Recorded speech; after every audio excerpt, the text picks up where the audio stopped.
അടുത്താണ് രാജമന്ദിർ എന്ന് പറയുന്നത്. അപ്പോൾ അവിടേക്കാണ് അടുത്ത് പോകുന്നത്. മൊബൈലൊക്കെ പിടിച്ച് വാങ്ങിച്ചുകൊണ്ട് പോകുന്നതാണ് പറയണം. അപ്പോൾ അത്രയും സൂക്ഷിച്ചേ എടുക്കാൻ പറ്റുള്ളൂ. പറ്റുന്നതായിരിക്കും ഞാൻ വീഡിയോ എടുക്കുക.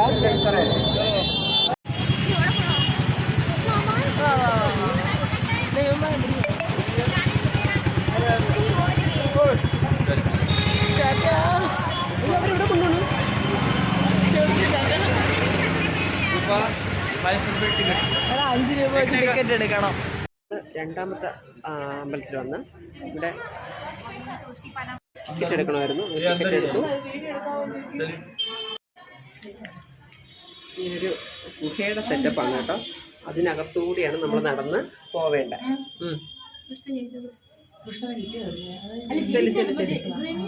ജന്മ താണ്ടെ ശ്രീകൃഷ്ണ ജന്മ കാരാഗ്രഹത്തിലെ ദേവകിയും കൃഷ്ണനെ കിട്ടിയത് എനിക്കറിയാം. ഇവരുടെ രണ്ടുപേരും അന്തരാണ്. അച്ഛനും അമ്മയും അന്തരാണ്. മോൻ ഇവരാണ് ഇത് ഇല്ല കൊണ്ടുപോണതാണ്. കൃഷ്ണനെ കൊണ്ടുപോകുമ്പോ ആ പാമ്പ് മഴ പെയ്യുമ്പോഴത്തേനും രക്ഷിക്കാനായിട്ട് ഫോട്ടോ എടുത്തുതരാം.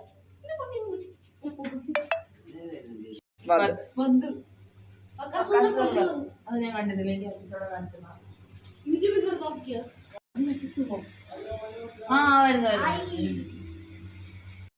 അപ്പോഴത്തേക്ക് കൃഷ്ണ അവന്റെ ക്ലോൺസ് ഉണ്ടാക്കി കുട്ടിയാക്കി ഞാൻ ഓർക്കുന്നു. മറ്റേ മണ്ണ് എന്തോ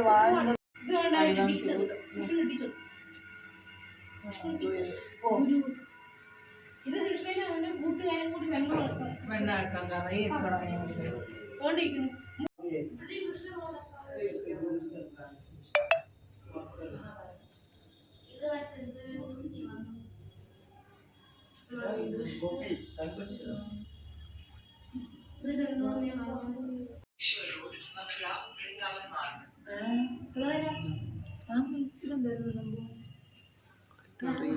ഇത് മറ്റേ ഇതാണെന്നാണ്. നമ്മൾ അമ്പലത്തിലൊക്കെ പോയിട്ട് അവസാനം ഒരു മൂന്നാമത്തെ അമ്പലം ഉണ്ടായിരുന്നു. അവിടെ പോകണം, ഇതൊന്നും കൊണ്ടുപോകാൻ പാടില്ലെന്ന് പറഞ്ഞുകൊണ്ട് ഞങ്ങൾ കൊണ്ടുപോയില്ല. അപ്പോൾ അത് കാരണം അതൊക്കെ കഴിഞ്ഞിട്ട് ഇപ്പോൾ ഞങ്ങൾ ഇന്നത്തെ ദിവസം ഫുഡ് കഴിച്ചിട്ടേ ഇല്ല. അപ്പോൾ അത് കാരണം നമ്മളത് ഇപ്പോൾ ഒരു ഹോട്ടലിലെത്തി. ഇനിയിപ്പോൾ എന്തായാലും ക്ഷമിക്കാൻ പറ്റാത്തത് കാരണം എല്ലാവരും ഇന്ന് രാവിലെ കഴിച്ചതാണ്. അതിന് ശേഷം ഇന്നത്തെ ദിവസം ഒന്നും കഴിച്ചിട്ടില്ല. അത് കാരണം ഇനിയിപ്പോൾ ഒന്നും നോക്കിയിട്ട് കാര്യമില്ല. കിട്ടുന്നിടന്ന് ഫുഡ് കഴിച്ചില്ലെങ്കിൽ ഇപ്പം തന്നെ രാത്രി 8:30 മണി കഴിഞ്ഞ്. അപ്പോൾ ഇനി കിട്ടാൻ പാടാണ്. ആ ശാപമൊന്നും ആക്കൂലപ്പെട്ടായിരിക്കും. അതെന്നെ നമ്മൾ അവസാനം കൊണ്ടുപോയ ഒരു ഇതിന് നമ്മളടുത്ത് ഇങ്ങനെ ഒരു ഗൈഡ് വന്ന് കൊണ്ടുവന്നു. പക്ഷെ അത് ഞങ്ങളോടൊന്നും പറഞ്ഞില്ല. ഞങ്ങളോട് പറഞ്ഞൊരു റേറ്റ് ആയിരുന്നു. അത് കഴിഞ്ഞപ്പോൾ അവരത് കൂട്ടി പറഞ്ഞു. ഓക്കെ, നമ്മൾ ഓക്കെ പറഞ്ഞു. അപ്പോൾ അതിൻ്റെ ഇടയിൽ കൂടി അപ്പം ഞങ്ങൾ ചോദിച്ചാൽ ആ കൊണ്ടുവന്ന ആളിൻ്റെയും കൂടെ ആയിരിക്കും അതൊന്നും. പക്ഷേ അതൊന്നുമല്ല. എല്ലാം കഴിഞ്ഞ് അവസാനം ആയപ്പോഴത്തേനും പറഞ്ഞു ഇന്ന കണക്കാണ് സംഭവം, അങ്ങേർക്ക് അഡീഷണൽ പൈസ. അപ്പം ഞങ്ങൾ പറഞ്ഞ് പറ്റില്ല, ഞങ്ങളോട് പറഞ്ഞിട്ടുണ്ടായിരുന്നില്ല. അങ്ങനെ അങ്ങനെ ശപിച്ചൊക്കെയാണ് നമ്മളെ വിട്ടത്. അങ്ങനത്തെ ഒരു സംഭവം.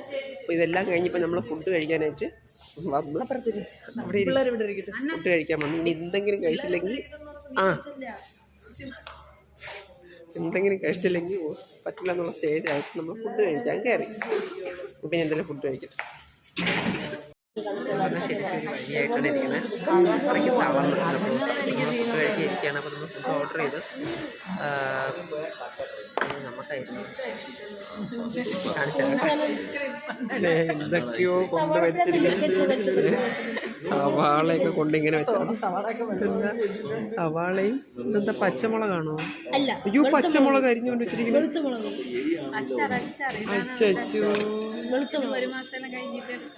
അല്ല, മുട്ടയും കൂടെ കിട്ടുന്നത് ഇവിടെ വെച്ചിട്ട് കലക്കി സവാള ഇങ്ങനെ കൊണ്ടുവച്ചിട്ടുണ്ട്. മുളക് ഇങ്ങനെ കൊണ്ടുവച്ചിട്ടുണ്ട്. നമ്മൾ ഓർഡർ ചെയ്തത് ചില്ലി പനീറും തന്തൂർ റൊട്ടിയാണ്. പക്ഷെ അതിന് ഇങ്ങനെ ആയിരിക്കുമെന്നുള്ളത് അറിഞ്ഞൂടാ.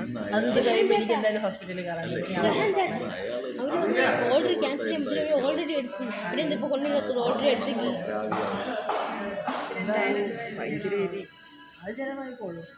കാരണം നമ്മൾ എന്തിനാണ് ഈ സവാള? പറഞ്ഞു പറ്റിച്ചതല്ല. നമുക്ക് സവാളപ്പാൻ കൊടുക്കാന്ന് പറഞ്ഞിട്ട് പറഞ്ഞു പറ്റിച്ചല്ലേ, നമ്മളടുത്ത് പറഞ്ഞിട്ടില്ല. ബാക്കി വരുമ്പോൾ കാണാം. ഓർഡർ ചെയ്ത സാധനം വന്നേ. ഇതാണ് നമ്മൾ ഓർഡർ ചെയ്ത സംഭവം. ഇനിയിപ്പോൾ എന്തായാലും നമ്മൾ കഴിച്ചു നോക്കട്ടെ. Okay guys.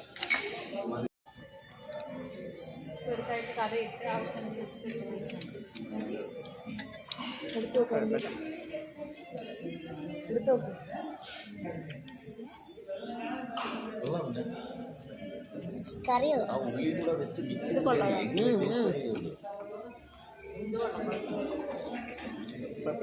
വിശപ്പിൻ്റെ കരഞ്ഞുകളെ കൊണ്ട് തന്നെ നന്നായിട്ട് നോക്കിയപ്പോൾ കഴിക്കട്ടെ.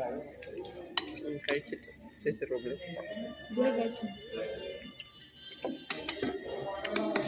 ഇത് തൊട്ട് കളയോ? അങ്ങനെ ഇന്നത്തെ ട്രിപ്പ് കഴിഞ്ഞ് റൂമിലെത്തി. ഇന്നും ഈ പറഞ്ഞ കണക്ക് കുറച്ച് പ്രശ്നങ്ങളും വിഷമങ്ങളൊക്കെ ഉണ്ടെങ്കിലും ഇന്നത്തെ ദിവസവും ഭംഗിയായിട്ട് തന്നെ അവസാനിച്ചു. പക്ഷെ താജ്മഹൽ ട്രിപ്പ് ഒന്നും പറയാനില്ല. അതിൻ്റെ പറയുക, അപ്പോഴത്തേനും നമ്മുടെ പാറുവിനെ കാണാതായിട്ട് സംഭവം എല്ലാം കൂടെ ആയിട്ട് അതങ്ങനെ ഒരു രീതിയിൽ അവസാനിച്ച്. പിന്നെ അവളെ കിട്ടി എന്നുള്ളതുകൊണ്ടൊരു സന്തോഷം, സമാധാനം. പിന്നെ ഇങ്ങോട്ട് വരുന്ന വഴിക്ക് വൃന്ദാവനം അത് കാണാൻ പറ്റി. അതിനോട് അതിന് ചേർന്നെങ്കിൽ 2 ഇത് അങ്ങനെ 3 സംഭവം നമ്മൾ കണ്ടു. അത്രയാണ് ഇന്നത്തെ സംഭവം. ഇനി നാളെ തൊട്ട് ടൂർണമെൻറ്റ് സ്റ്റാർട്ട് ചെയ്യും. ഇനിയിപ്പോൾ നാളെ തൊട്ട് നമുക്ക് ഇങ്ങനെയൊന്നും പോകാനൊന്നും പറ്റുന്നില്ല. നാളെ തൊട്ട് നമ്മൾ ഒഫീഷ്യലി എന്തിനാണ് നമ്മളിവിടെ വന്നത് അതായിരിക്കും നാളെ തൊട്ട് സ്റ്റാർട്ട് ചെയ്യുന്നത്. അപ്പോൾ എന്തായാലും ഇപ്പോൾ തന്നെ സമയം 12 മണി കഴിഞ്ഞ് നമ്മളിപ്പോഴാണ് റൂമിലെത്തിയത്. ഇനിയിപ്പോൾ എത്രയും പെട്ടെന്ന് കിടന്ന് ഉറങ്ങുക. നാളെ രാവിലെ നേരത്തെ എണീച്ചാൽ 7:30 മണിയാകുമ്പോൾ നമുക്ക് റിപ്പോർട്ട് ചെയ്യണം. അവിടെ ടൂർണമെൻറ്റ് നടക്കുന്ന സ്ഥലത്ത് എത്തണം. അപ്പോൾ നാളെ തൊട്ട് അതിൻ്റെ വിശേഷമായിരിക്കും. അത് എത്രത്തോളം വീഡിയോ എടുക്കാൻ പറ്റുന്ന അറിയില്ല. പറ്റുന്ന പോലെ അതിന് വീഡിയോ എടുക്കുന്നുണ്ടാവും. അപ്പോൾ ഇന്നിപ്പോൾ എന്തായാലും ഇന്നത്തെ വീഡിയോ ഇവിടെ തീരുന്നു. അപ്പോൾ ഡൽഹിയിലെ 2nd ഡേ ഇന്ന് കഴിഞ്ഞു. ടാറ്റാ.